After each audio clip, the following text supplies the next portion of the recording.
friends and colleagues. I am Dr. Cara Lucia, President of NIRSA Leaders in Collegiate Recreation, and I'm excited to have you all with us for our second vlog for the NIRSA Changemaker series.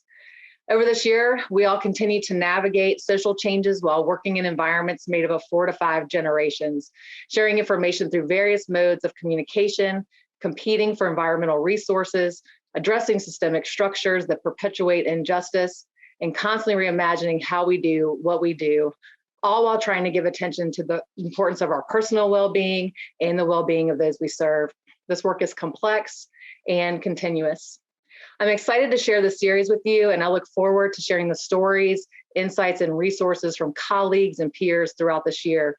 Before we begin, I must acknowledge that so many of our members are engaging in change on the ground at their respective campus. My hope is to have 20 to 24 people throughout this year join me in having conversations related to the influx of change taking place. This goal of the series is to create synergy around the concept of critical hope with action during times of change. Today, we will deconstruct the capacity of critical hope across generations. Did you know that by 2030, all baby boomers will be 65 years of age or older, and more than 1 in 3 American labor force participants, 35%, are millennials? We are going to be they are actually making them the largest generation in the US labor force, and we have 5 generations working together in the workplace. Interestingly enough, though, each generation is broken up typically in blocks of 20 years, making the distinction between generations blurry at times. So, if we do a Google search or look at some research, you might find me represented as a Gen Xer or even a millennial. These generational cohorts are explained by 20-year segments. So, for example, depending on the research study or Google search, you may not know where you really fall, and it blurs the lines. And so with that in mind, today, I'm excited to share resources with you and insights from colleagues within the association to dialogue about how we have navigated the past 18 months while having 4 to 5 generations working in our departments and on our campuses. Challenging our assumptions about what we believe to be true about generational cohorts will be important as we continue to navigate the influx of change in the higher education landscape. So let's get started. I'm excited to have our panelists with us today to dig deeper into how action shows up across generations. Today I have with us Mick, Grachella, Sarah, Jasmine, and Darryl. I'm going to have each of our panelists briefly introduce themselves by sharing their current position and one activity that brings them joy. So hey Mick, why don't you get us started? Thanks so much. Honor and pleasure to be here. Mick Deluca, Assistant Vice Chancellor, Campus Life at UCLA. And at my age and point in my career, I think I get the greatest joy now playing with my grandkids.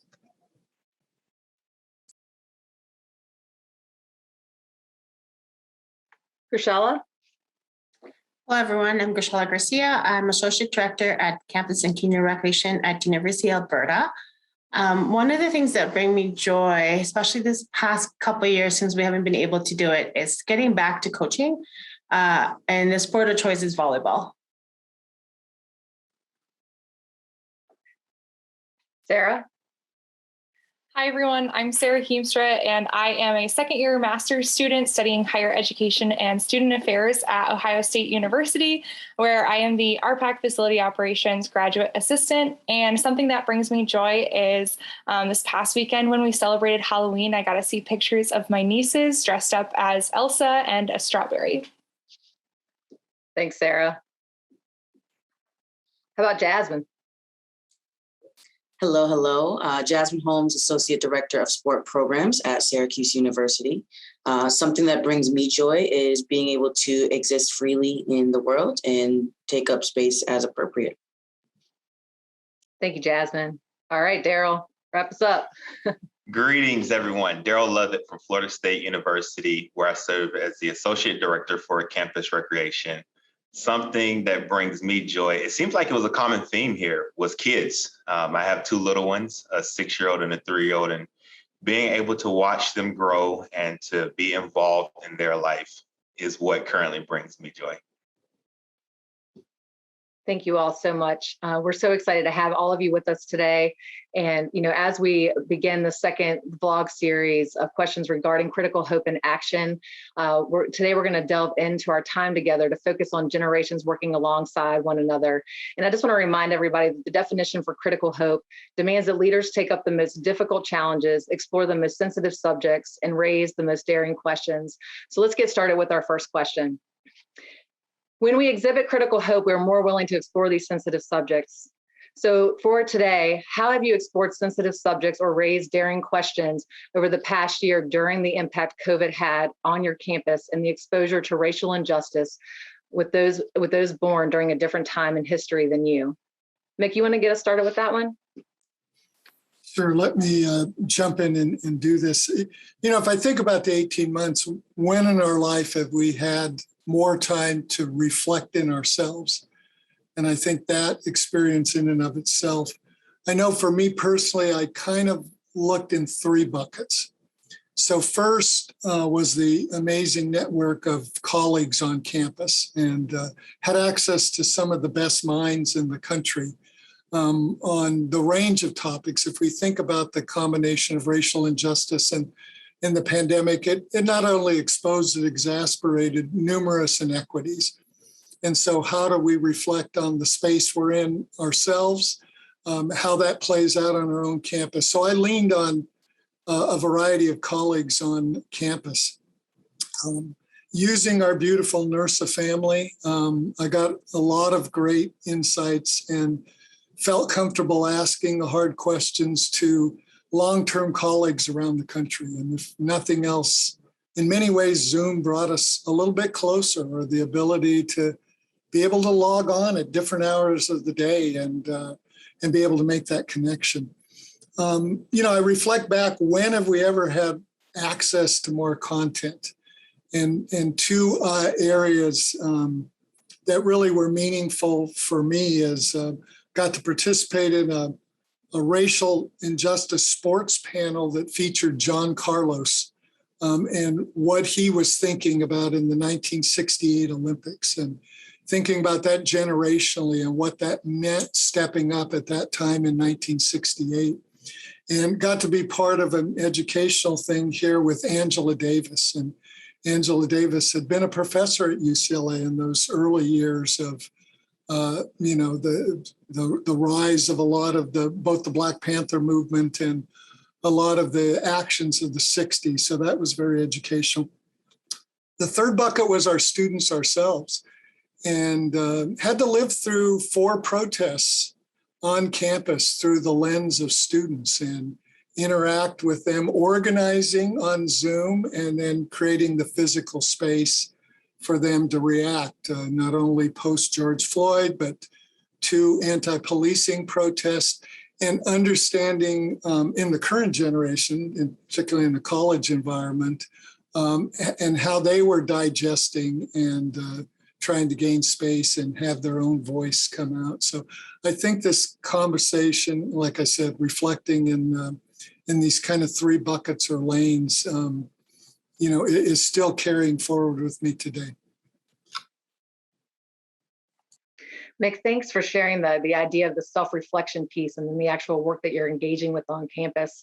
I think one of the parts really too is we're navigating this is just significant life experiences that we all have throughout our generational experience. So let's kind of turn this over to Darryl. What's a significant event that you remember? Well, for me, I feel like that's a loaded question. I'm going to put an S on the end of event. Coming from a large family and depending on who I was with at what time, and also being from the South, and to bring it into more context, from Georgia, there are a lot of events that I remember. And when you talk about the significance of those events, it depends on what stage of life, whom I was close with. So I'll start off with Michael Jordan. I'm not sure if you are familiar with who that is, but if you're not, just Google Michael Jordan. When he retired in 99, that was a significant event. And also the impeachment process of President Clinton. that was something that was also significant, being that the media at that time and the news and how it was being broadcast and shared was significant. But one of the things that really pops out to me, and probably would be the first thing that I would go to for this question if I had to keep it framed around an event, would be in 1995, the Million Man March. And as a Black male, my father and my uncles and close relatives, like they were following that and having conversations with those people in my life and kind of explaining the purpose behind that and how that also would impact me and how that would kind of influence how I would be growing up. So I know that when that happened in 95, I remember that. I remember the conversations. I remember following the media on television and having my uncles and my dad kind of deciphering out the negative connotations that were associated with it versus the impact that was supposed to come from that. So that would be the significant event that would immediately come to the forefront. And it has guided a lot of the action that I have made as a Black man in my life based off of just those conversations.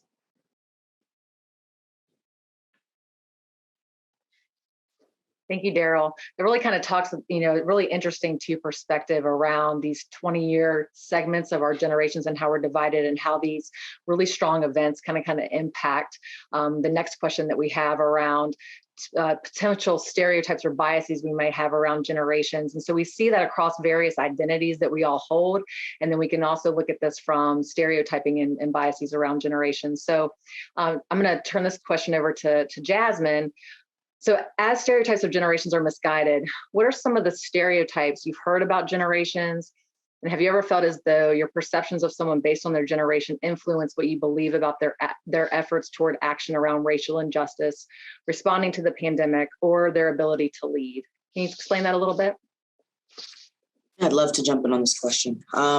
So as a strong millennial with no qualms about that, and coming from two baby boomers, there's often a misperception that, baby boomers are stuck in their ways. They don't want to change what they've done. They're always going to continue to do, and that they're afraid of technology. And I want to shout out my parents first, because I think they totally go against that misguided perception and are open to those conversations and open to change. I actually just recently had a conversation with my parents about the importance of the dinner table and how that facilitates some of the conversations that we have, and being open to learning and listening and sharing of ideas. And so I think, while that they have set a tradition of, family first, get your career, maybe after you get your family, and, building upon things like that, and millennials having changed since then, it's really important to be willing to sit down and then have those open lines of communication, and sit back and listen. I'm not always the most patient person. And so when dealing with baby boomers and trying to teach technology or trying to have conversations about the importance of identities, it really does take conscious effort to sit back and say, hey, they've been doing the same thing the same way for 50 years. It's going to take a second to have that conversation and to explain why things need to change and how they're going to change, versus just condemning them for the way that they've been living for the past 40 years. And so I think it's really been important to me and my family in order to have those conversations at the dinner table, and kind of move away from just eating in front of the TV and really facilitating some of those open lines of communication.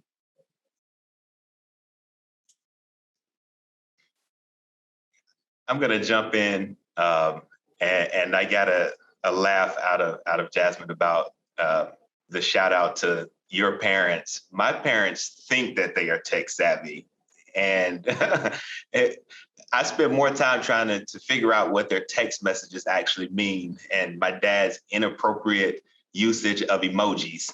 But on another note, with the different generations and kind of how I see it, is that, like, when you talk about 20 years in between, that's a lot of time. And I am a millennial as well, but I'm like way on the front end And you look at what I experienced growing up versus someone that may be on the latter end experienced and what they had access to. I feel like that's my perspective. And I feel like that is in itself a dividing factor when you're categorizing one group or you're basing it off of a generation over 20 years. I think that the conversations that I have with my parents, and especially my mom, being an only son, she's like, when I was coming up and we were going through everything that we did, like we marched and we did all those things, and we were encouraged to do that and we were motivated to do that. And she was like, I love you. I don't want you out there marching. She said, find another way to let your voice be heard and to make impact. And I think I have to really take that into consideration, one, because she cares, but also how the times have changed. And when they share their stories, and I am fortunate enough to have a grandmother that's alive, and I'm fortunate enough to have lived with my great grandmother and hear their stories about some of the things that they went through. Like, they were ready to give it all up for what they believed in. And as time have changed and technology has also been added to the equation, there are different opportunities and different ways to do it. So when we're talking about efforts towards or actions around racial injustices or how we're responding to it, and even so now, the way that social media is playing into it, it's understanding that even within a generation that there is a difference when you're talking about a 20-year gap. But not only that, when you're talking about the baby boomers to the millennials to the Gen Zs, you have to also take in the upbringing and where they fall within those generations. And I try my best. I'm not going to sit here and lie. I do sometimes fall into that, pointing fingers and identifying based off of what generation people fall into. But I'm trying to get better at it. And I think that my approach now is to understanding that even within those generations that you're talking about maturing, there is a gap. So.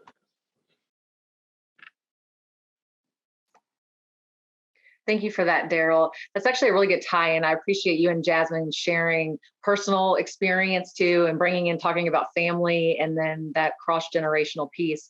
It really leads into the next question that I'd like to get Grachella to start us off with. So in relation to thinking about our professional routine, we have to consider, what strategies are we incorporating to learn from others who are from different generations than the one that you actually belong to? Thanks, Cara. I think I want to start with what Mick had mentioned, like the past 18 months throughout the pandemic. I felt like we did learn new ways to connect with others, and makes me question why we haven't thought about that in the past. And just from a personal experience, I live in Alberta. My family's in Ontario, which is 30 hours away. And we probably connect more often now than before through Zoom or through Facebook. And so it's always learning those new ways, right, to connect with others. And what we've had in our work team here at CCR is that we have 4 different generations. So we have the baby boomers, the Gen X, the Gen Y, and the Gen Z, right, or Gen Z. And we try to create spaces with my work team to kind of both formally and informally connect once a week, even throughout the pandemic, through Zoom or through a walking coffee outside, because you're allowed to be outdoors, distance. So we're trying to make sure that we are asking, how do you want us to communicate with you, right? Continuing the feedback, open communication. Some like text, some like emails, and some still like phone calls. So I think we're making sure that we are open to different ways of communicating. And also what we've done in the past, even throughout just virtually within our own team, is creating lunch and learn sessions where you sign up during lunch and giving opportunities for others to share. So it might be different, like I said, different generations wanting to teach something, right, that we haven't learned before, as simple as like, how do we communicate or how do we email? How do we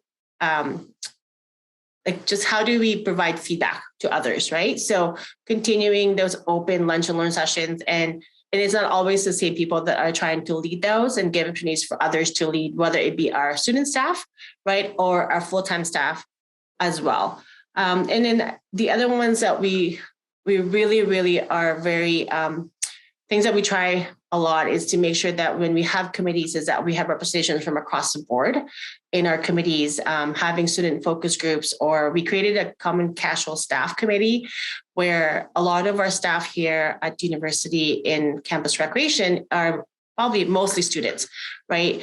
But then we're creating training sessions for the students, and we want to make sure that the students are part of that committee because they're the ones that can give us the feedback, and they're the ones that are presenting us out in our programs.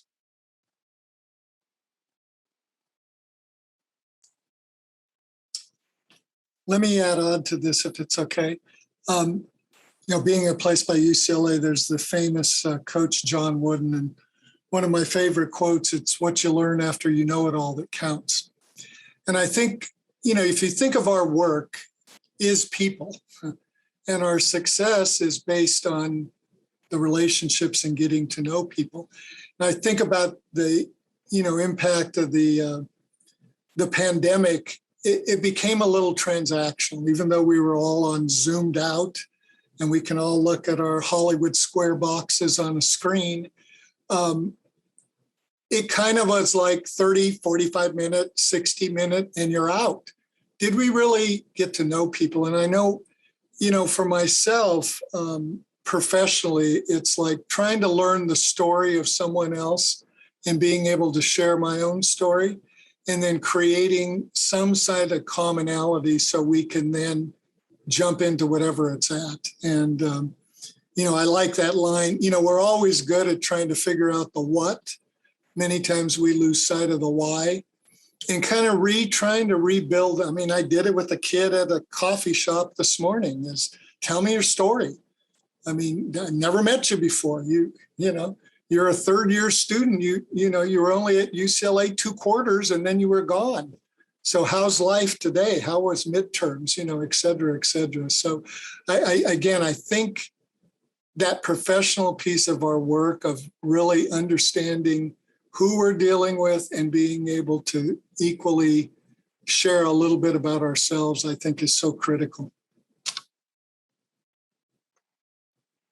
Mick, thank you for that. Yeah, this idea of having the accessibility and the different forms of communication, and what does nurturing interpersonal relationships look like right now during this time, and being able to have access to people. And I appreciate your comments. I've enjoyed just being around colleagues and students and talking in the hallway and learning more about what they have going on versus the quick shut off from a meeting.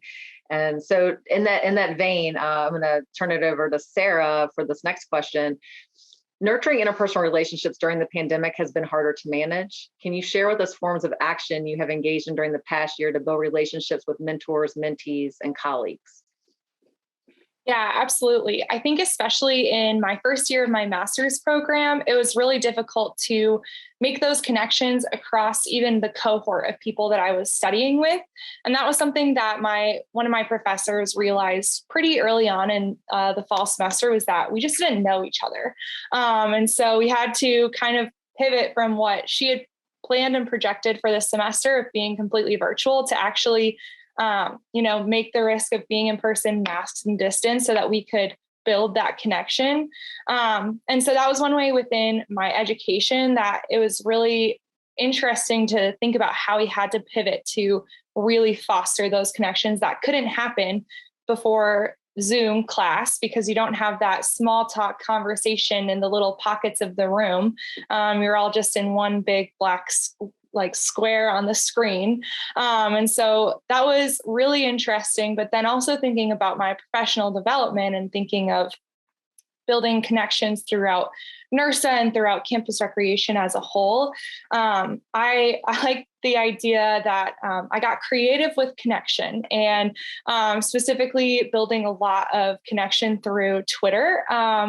Oddly enough, just seeing people who either were retweeted by a friend of mine or someone I knew, and thinking like, I'm going to follow them. I'm going to look who they are.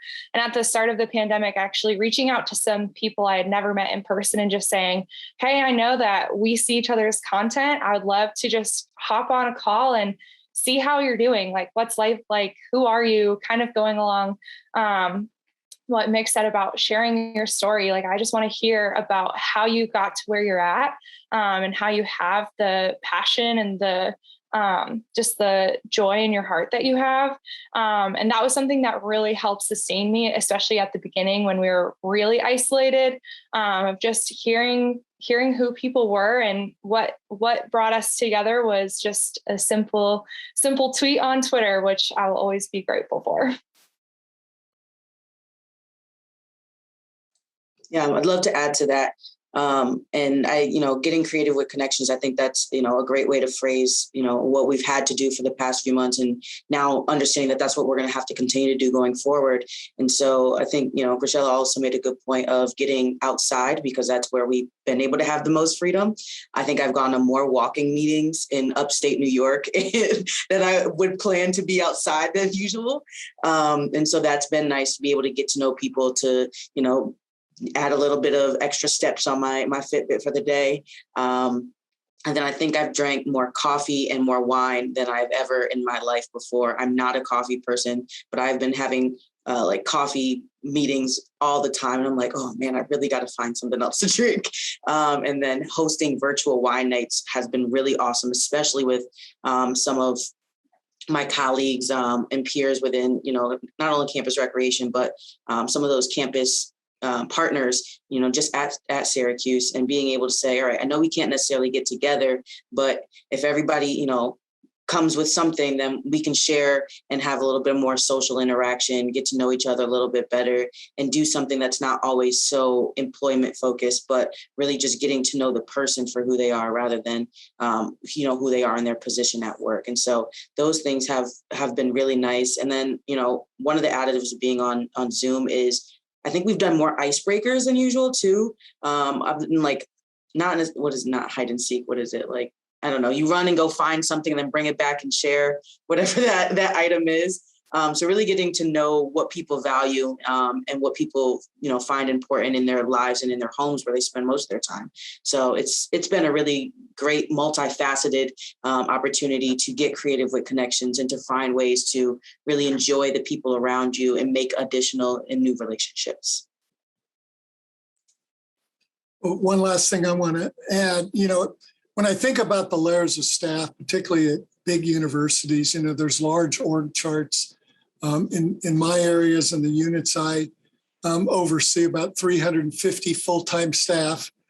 And how much do we really get to interact? And so we found in the Zoom environment, there was a lot of common spaces. So we incorporated the idea of both book clubs and film clubs, and invested in a lot of, once we found a topical book, we'd go ahead and invest or give everybody an Amazon coupon to go order the book, and then come back together via Zoom.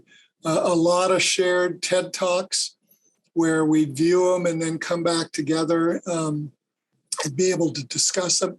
And this concept of both hierarchical positions, and, when you look across the screen, you see the different generational layers that make up the jobs, not only in recreation, but in student services in general.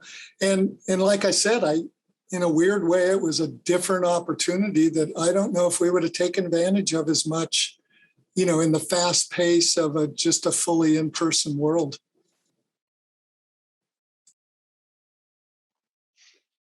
Thank you all for that. Yeah, a really good blend of kind of how we're interacting with our colleagues and our peers, and then this idea of our organizational structures on our college campuses.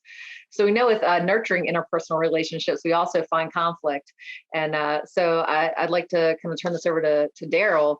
If we can kind of talk a little bit about how do we resolve intergenerational conflict while working in environments made up of 4 to 5 generations, and this idea of sharing, information through various modes of communication, and what does effective communication look like during these times?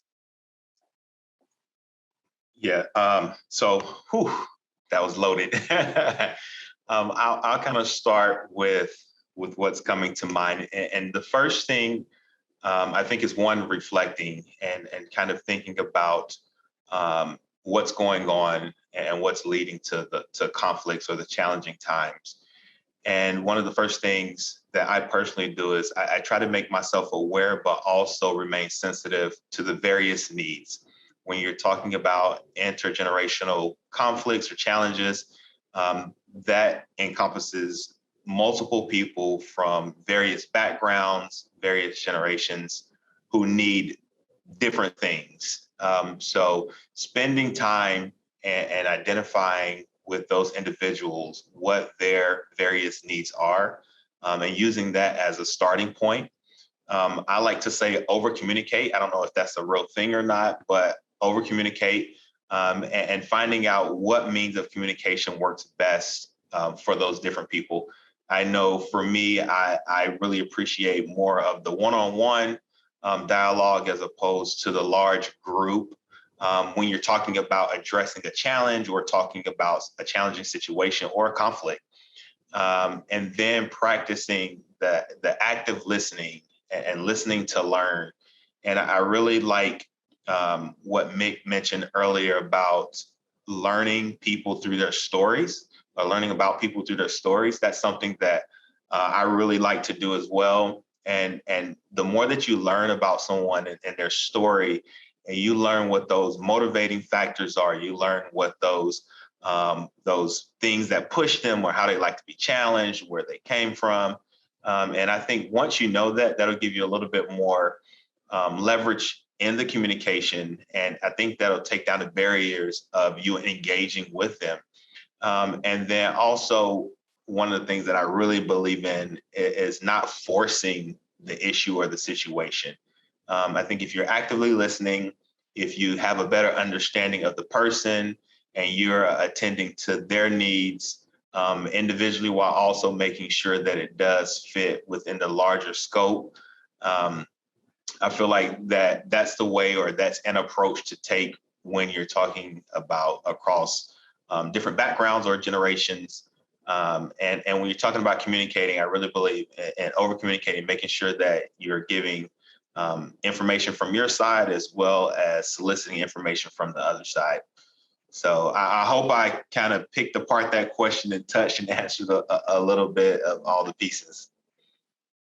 Yeah, Darryl, hearing what you're saying, it really makes me reflect on kind of the current generation of students that we're seeing in Gen Z.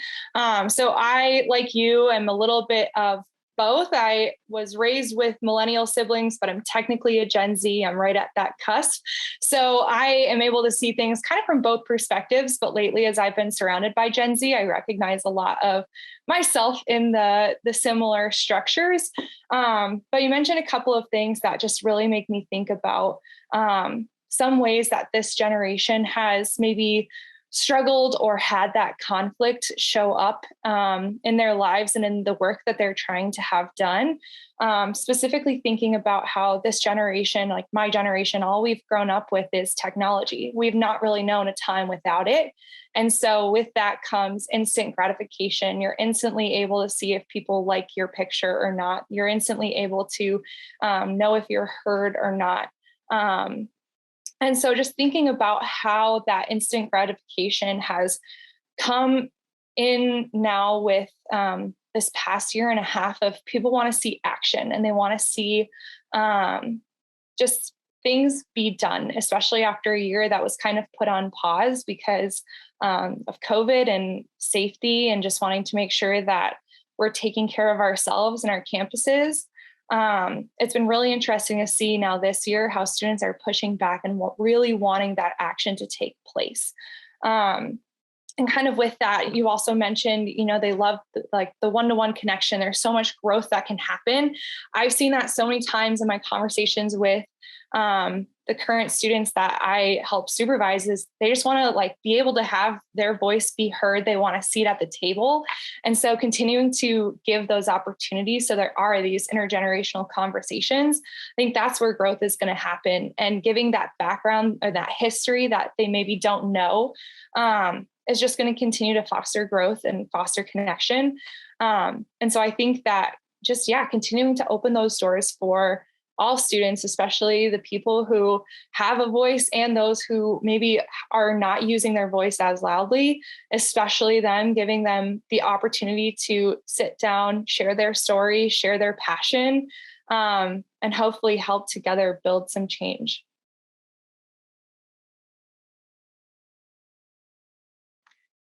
I love how you both shared this whole idea of effective communication and what that looks like for each of the generations. And then again, really that emphasis on what is the lived experience and finding out what their story is. And so this really ties in well to the next question that I'll first turn over to Jasmine. When we're looking at collaboration, what does multi-generational collaboration look like? And, why is it important when it comes to critical hope in forms of action? Yeah, absolutely. So, when I thought about this question, the two things that came to mind were one, respect boundaries, and then two, be efficient. And so with each of the generations, there are things that we value that are different from the generations prior and the generations that are coming after. And so really understanding who the person is and then how that may reflect in the boundaries that they set. Some people are going to come into work. They don't want to talk about their families. They don't want to talk about the things going outside. They're there to do a job, and that's okay. We need some of those people in the workplace because not everybody can be at the water cooler all day. But then there are also people that want to come in. They want to build those relationships. They want to hang out after work. They want to have those things established. And so finding people that are also sharing those similar wants and requests for their workplace is really important when we understand how to interact with each other and how to collaborate. And so, multi-generational, that's going to change. That you're going to see things that are consistent with some baby boomers. Gen Zers are supposedly unloyal to any employer, to anything. And so you may see that, the fluctuation in, the time that they spend at a certain university or a certain job, but that doesn't mean that they're not a good employee. They just may be looking for more change, more excitement, whereas, others may be looking for more constant, more things that they can use to support their families and be in a traditional sense of just committing to a job for 30 years. And so really respecting those boundaries, respecting those preferences for people, but then also being efficient. And so Sarah mentioned, like, Gen Zers have had technology their whole lives. And so if that is more efficient than sending an email or having in-person meetings all the time, it also means that you may need to find a new way to communicate with Gen Zers that doesn't require them to be in person every time you need information from them. And then that also does mean that, maybe you hold side meetings for those that would like to be in person, that need that, sort of feedback or that, in-person communication. And so really understanding what it means to be efficient for your team and then how that looks across campus and with campus partners. And so I know the other night, we've been having weekly meetings with our intramural sports supervisors. And then when we do trainings, we have in-person trainings, because do they want to come in for an hour and hear all the things that I've been yelling at them for a whole week? No. Is that necessarily going to be efficient or effective? No. But if we meet online, they're able to jump in between classes and, dedicate that 30 to 45 minutes for us to go through the things that have happened each week. Yes, we're having weekly meetings, but now they're able to do it in the comfort of whatever space they're in at the moment. So really trying to figure out what works for your team and how to be the most effective while respecting those boundaries.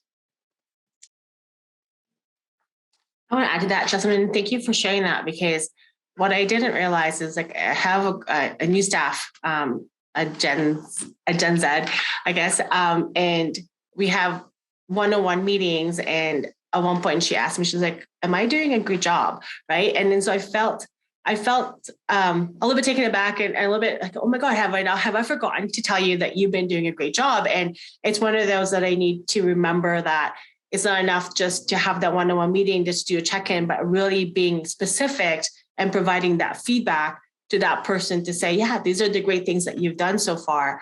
And I do realize that, everybody's different in how they want to receive feedback, right? Or what type of feedback they want to receive. A couple of things that I want to add is that really we need to embrace individual perspectives from learning from that. And then really being open to learning from others and learning from the different generations is what I've really, really realized. And then leaning into diversity for me when it comes to building our teams. I've had to, this past I said, probably 4 months, I've had to replace 4 people from our team. There's a lot of transition that happened, right, in different areas, and leaning in to say, okay, who should be the new person that comes into this position, and how do we create a team that will have different strengths and different perspectives to make sure that we're diverse in the offerings that we're having. So I think what I've realized in the past 18 months is that we've actually doubled down on collaboration and community, because we're understanding that the things that we're doing haven't been always afforded to the marginalized populations, right? And I think if anything, this past 18 months have opened that for us, and Critical Hope has helped us understand the complexity and discomfort, I find, of the things that are happening, and it's helped us transform to something different and something better in the future. So for me, I found that collaborating with our team right now has been really positive and has given us diverse strengths that have never been seen before, because we haven't opened up that collaboration as much as we have in this past 18 months. I would like to follow up as well. I love what both of you just said. I mean, about the boundaries. I had to learn that for myself based off of how, I was taught and kind of trained. And now my approach is, let me know where you stand so I don't be intrusive. Because before, when you talk about collaborations, you just try to get in and make it happen and force the issue of like, let's collaborate, let's do this together. And without those boundaries, you can push people away and not be as effective. And as we're talking about getting results and action-based, that's one thing. So I really appreciate that. And then the perspective on how do people like to be valued? And I think now my approach is to straight out just ask, like, how do you like to be valued? Do you like gift cards? Do you like candy? Do you like, handwritten cards, or what is it? Or if you just want to take an afternoon off, and that's me showing that I value what you have contributed. I feel like there are many ways when you're talking about collaborations to do it. And the objective or the goal is, and when you're talking about Critical Hope, is finding those actionable pieces that are leading you and pushing you forward. And one of the things, and this is more so recent for me, I have like 3 buckets when I'm thinking about collaborating and communicating with people and finding out how we're going to move forward with the collaboration. Is my comrades. Like, I need to know, like, who's just here. If you just want to talk, give me ideas, give me input. I have my motivators, the ones that kind of like push things forward. And then I have my warriors. Like, if I'm out there in the streets, they're out there right beside me. So I kind of like to ask and see where people fall in. And those are just my 3 buckets. And one of the ways I like to do it, and finding out where you stand. I know where you stand. This is how you can contribute, and let's move things forward. So. Darryl, that was a great transition, because now I'm going to talk about inspiration. You just inspired me with your 3 buckets. So I'm going to have to borrow that one. So, throughout the past 18 months, and we think about just all the different types of challenges we're navigating, there have been times that we've been inspired. And so I'm going to have Darryl, I turn it back to you, and then anyone who would like to share. But just if you want to just talk a little bit about a time you were inspired by someone from a different generation than your own, and how did you gain a better experience from their lived experience? Absolutely. Going back to the students, one of my former students who recently graduated and went on and now has a PhD, just finished with their PhD, and are now moving on and starting a job with the FBI in Washington. I guess how they are giving back to the communities that have impacted their life. And you talk about an experience or something or a time. This individual reached out to me and said that while I was on campus, you and the department was so influential in helping me transition through a very pivotal time in my life. I want to give back, and this is how I know how to do it. I want to team up and generate funds. And I was like, as soon as he said that, he had me. I was like, you want to generate funds for the department? Perfect. Like, let's sign you up. And his goal was to resurface outdoor basketball courts where he spent a lot of his time and met a lot of people that have now been with him throughout his life up to this point. And for me, that inspired me, one, because he remembered who and what helped him and what inspired him. And not only did he go through and graduate and, got some other accolades along the way, but now he's coming back and he's giving back to the department, to something that impacted him, and hoping to improve it so that students can have a similar experience that he had, in hopes that they will also transition through and meet new friends and do greater things in life. So that is something that inspired me, and it's still fresh. So that's why I'm really excited to help this person on this journey of, one, accomplishing the way that he wants to give back, but also the things that he's doing now. Let me piggyback on Darryl. And, I think we love our profession because it pays it forward, right? And I think we can all reflect on numerous student experiences that have inspired us along the way. Being in a place like I work, and so many iconic and legendary names, I can think through the numerous interactions. But I want to make it a little bit pandemic related. And last fall, we were completely locked down. There was no activity on campus. And so college sports was in question. And the Pac-12 conference was one of the first to make the decision and the last to come back to play. But when we decided there was going to be competition again, I get some of the senior athletic administrators and a couple coaches reached out to me. Could I meet with some of the student athletes? And I met with some amazing student athletes who wanted to use their platform to make a statement. And they wanted to understand what was the mechanism. Should they protest on campus? And I said, well, you could, but we don't have anybody on campus. And they created two remarkable initiatives. They asked how they could become formally recognized under our student activity model and form the Black Student Athlete Association. And then they decided to create a patch that every team was going to wear called Stand Together, a raised black, gold, and blue fist with the words equity, justice, and respect.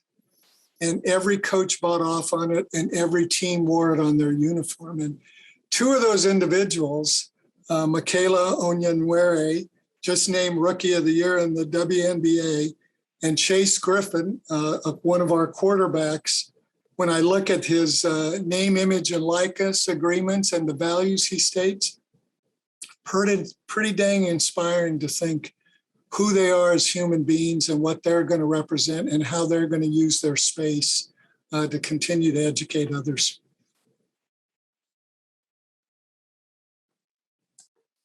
Thank you, Darryl and Mick. And it's so true. Like, there's so many different stories that we can share who's influenced us throughout our career. As someone who migrated to Canada at a younger age and coming into Canada, I've had to learn a different culture, a different language altogether, and not really knowing, using the vehicle as the sport as a vehicle. I've gotten to meet a lot of different people who's influenced me, and even through our NIRSA, right? There's so many leaders out there, and through our students, I've had many people that have inspired us. However, I wanted to take it in a different way, where just recently I've been inspired by two Indigenous women in our world. As you know, being in Canada, I've never really heard the Indigenous culture as being a part of history. I never was taught that growing up here. It's something that just came into front in 2009 and later, and more so now, and learning the truth about the country itself and Indigenous culture has been so influential and eye-opening to me. And there's just two women that I met recently, probably a year ago, who through their lived experiences have been taking a different way to educate, right, and to share and to influence others. So they're younger. They had just graduated. However, one is a nurse who works in a reserve through addiction, helping with addiction, and then one is a assistant principal in a younger school, and also who is in the reserve. And through using the sport, using volleyball as a sport, have created a small business to serve the youth population, and also not just within their own area, but also in Alberta and Edmonton, where I lived, is creating opportunities of education and sharing the truth, and even sharing the stereotype that we all hear, in learning and teaching us how to be allies.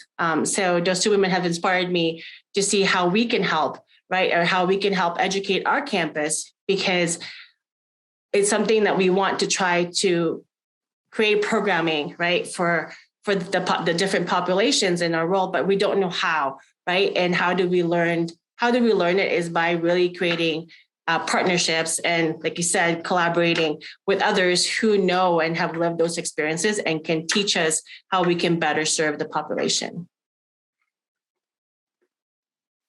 That is so awesome. I am so grateful to hear all of your stories. And I think it's been so neat for me as a student to think about how, like on the flip side, I've been able to look up to so many different generations. And I know, Cara, at the beginning, you mentioned how there are, sometimes 4 generations working amongst each other, and just thinking about how there are so many different journeys that happen and different paths that we've all taken. But one thing that's really inspired me lately was actually with the blogs that were recently published about the Women Making History blog series through NIRSA, and just thinking about the way that women were included, then excluded, then brought back. And now we have, all 3 people on the presidential track, women in those seats, and a women executive director, and so many more women for me to look up to. And it's been really inspiring. And just recently, I was able to have a conversation about how important it is to just stand firm as a woman for all of the good and the bad and the beautiful of what it means to be a woman, especially within this field. And so that was coming from someone who experienced a lot of the differences of what NIRSA used to look like, and how it's changed throughout the past, couple of decades, and especially in the past few years even. And so, yeah, just being able to be unique as a woman and not try to blend into what, the majority may look like, and just continue to be me.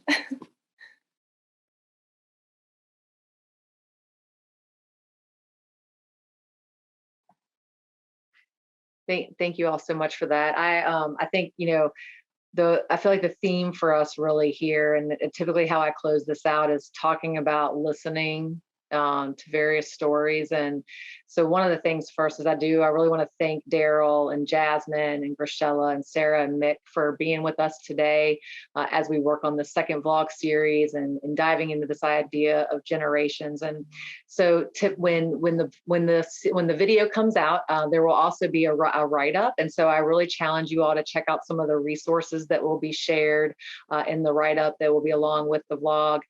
In addition, as I close out, I just want to say, throughout this year, just based off of Critical Hope, Understanding Generations, and more to come, that we continue to challenge ourselves to listen, to learn, and to do better.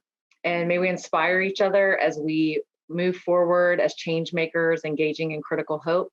But most importantly, however, let us be the change the world needs to create and sustain healthy communities as our mission. And so just want to close out to say, be well, NIRSA family, and be the change. We'll see you again. Okay, bye-bye. Thank you and take care.